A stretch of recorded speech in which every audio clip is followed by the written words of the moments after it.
Anthony Edwards is balling. I think that's the biggest takeaway from this series so far, at least on the Timberwolves side. But from ever since, and it's weird that we're getting to this place, Raja, because usually when a team is up 2-0 going back home, at least we're going to go back up 3-1. But what we've seen from this Timberwolves team is lack of secondary scoring, right?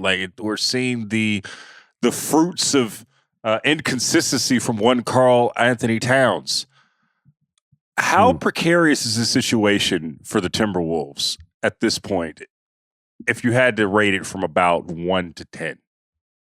A 9.5. You've squandered a 2-0 lead, and as incredible as it is to get up 2-0 on the defending champs' home floor in the way that you did, it's equally as incredible as for you to go home with that 2-0 lead with your home crowd and all of its juice and give it back to them in the way that you did. And so I would just say you're in a best of 3 now with the defending champs who weren't playing great basketball. And they seem to have, in game 2, been embarrassed enough to wake up in a sense. And so now it's 2 out of 3 with them having home court advantage. It's very precarious.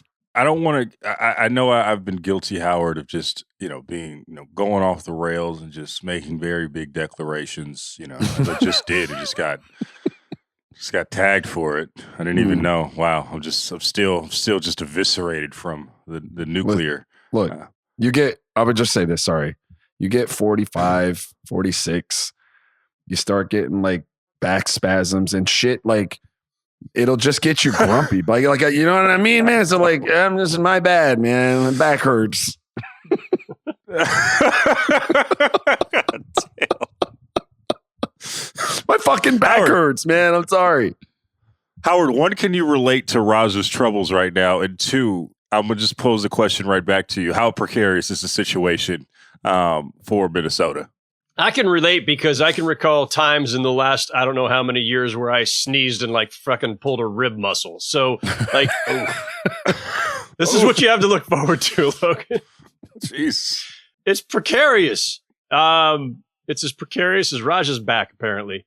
I mean, listen, I think we're all prisoners of the moment.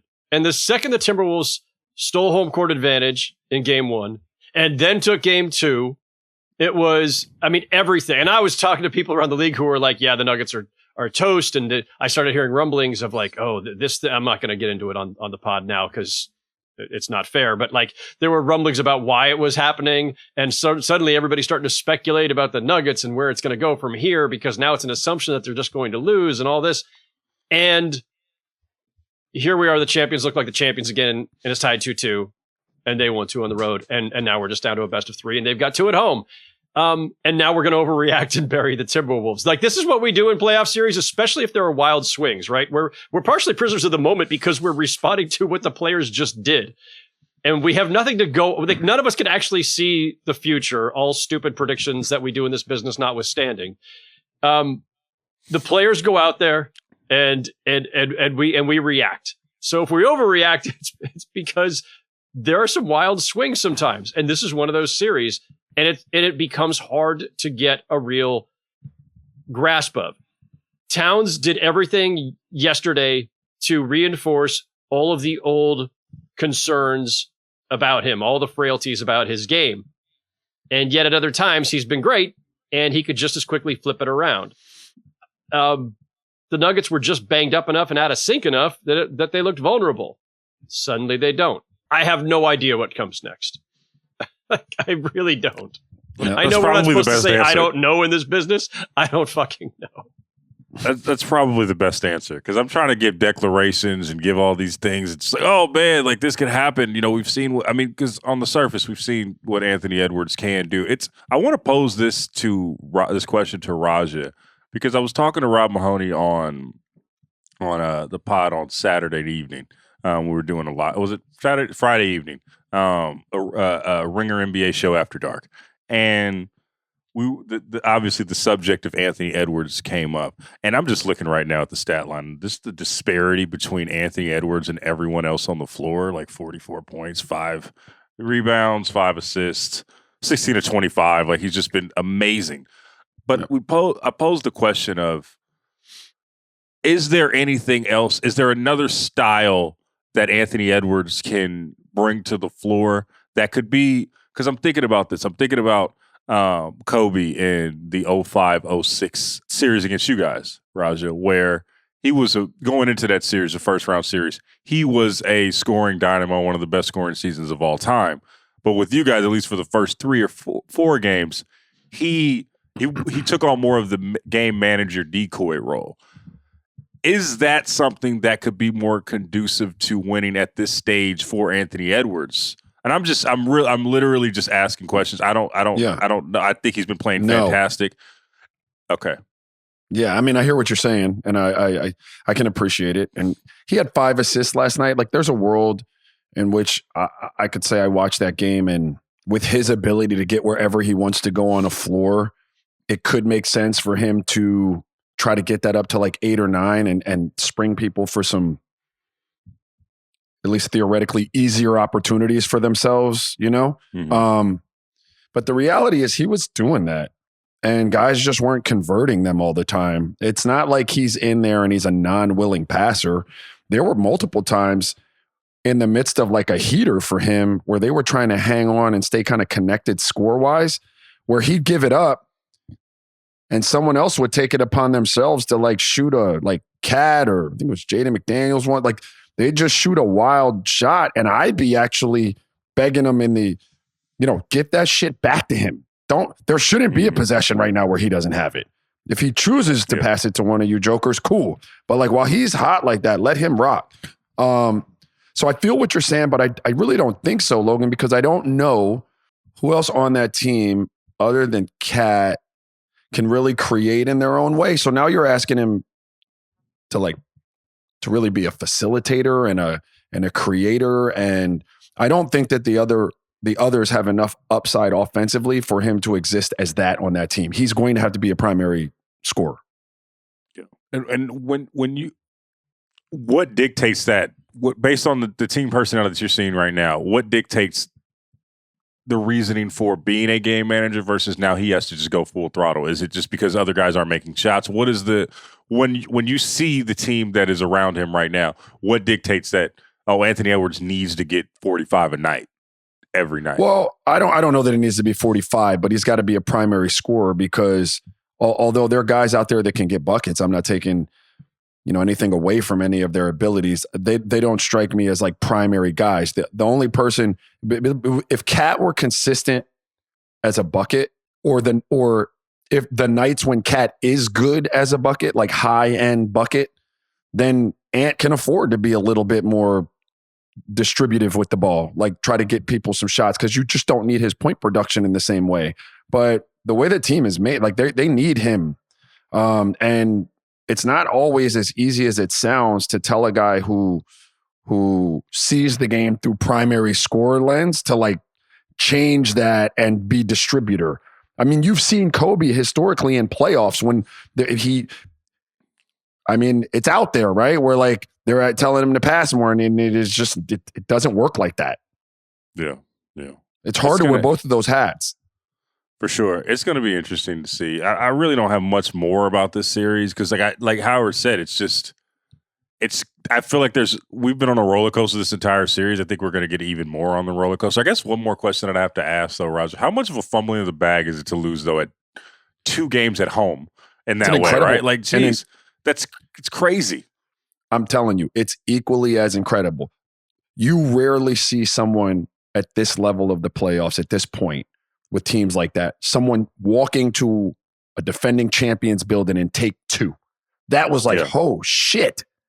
Yeah. But it is just the antithesis to that, to see that team go home and just get beat like they did at their crib 2 times in a row. It's pretty incredible.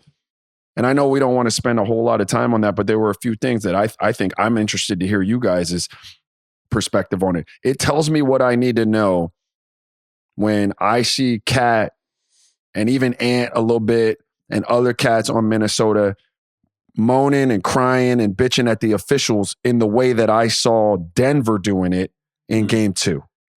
Yeah. Like, that tells me a lot. when now, it ain't no fun when the rabbit got the gun, right? Like now y'all are the ones that are going to be crying and bitching and it's a distraction. Like we got to get back to hooping. Yeah. Like I don't care if he didn't call it. Yes, you think you got fouled. We all do. Everyone who's ever had a ball in their hands and missed a layup thinks they got fouled. Yeah. But we can't, we have to be hooping and they seem like they've been distracted.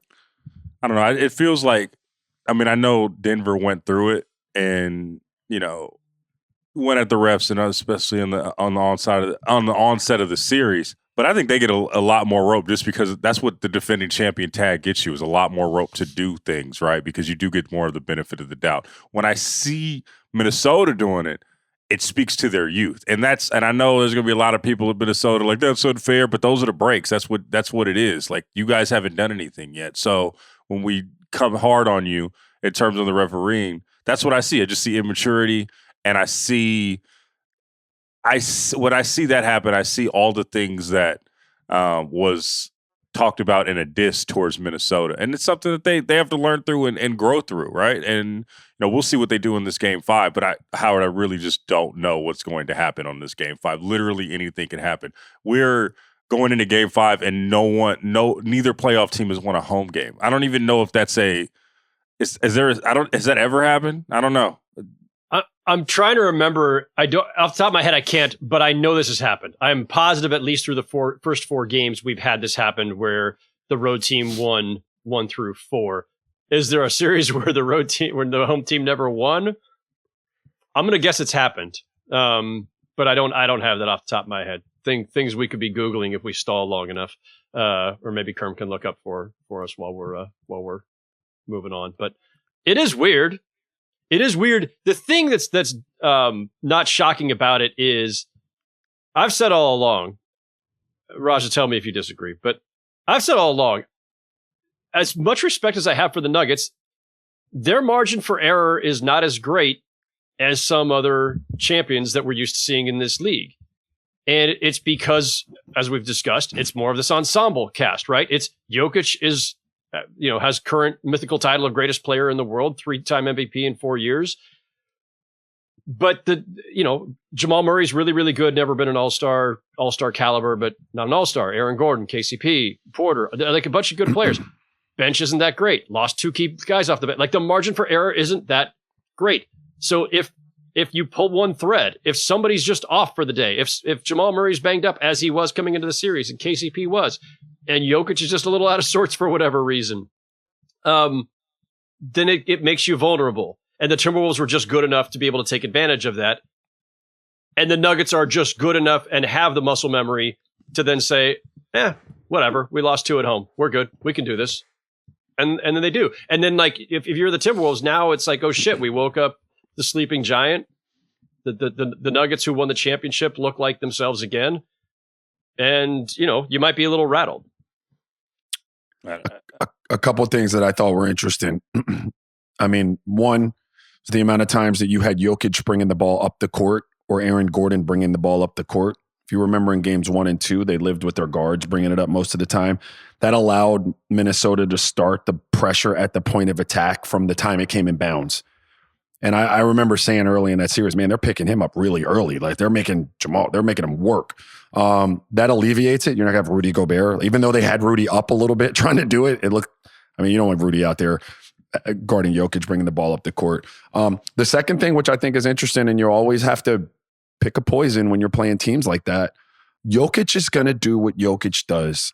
Jamal Murray, even though he didn't go off, he's going to make big, timely shots in most situations. Like, he's a really good playoff player, a really good player, period. But he tends to pick it up in the playoffs, especially in critical moments.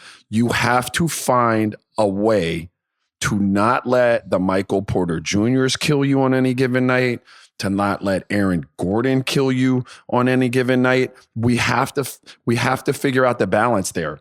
If Jamal and Jokic do it, they're going to, you tip your hat. The same way that if you could take Jamal and Jokic out of the game, you tip your hat to the others if they beat you. But that's never going to happen. It's the best player on the planet. He's going to eat. Like, he's going to do what he does. You got to mitigate the rest of that. I don't have the answer for it. you gotta stay home a little bit, man. You can't be letting him kill you from that dunker spot. Now he's hitting some incredible shots. It wasn't all like being spoon fed last night. Aaron Gordon, that is.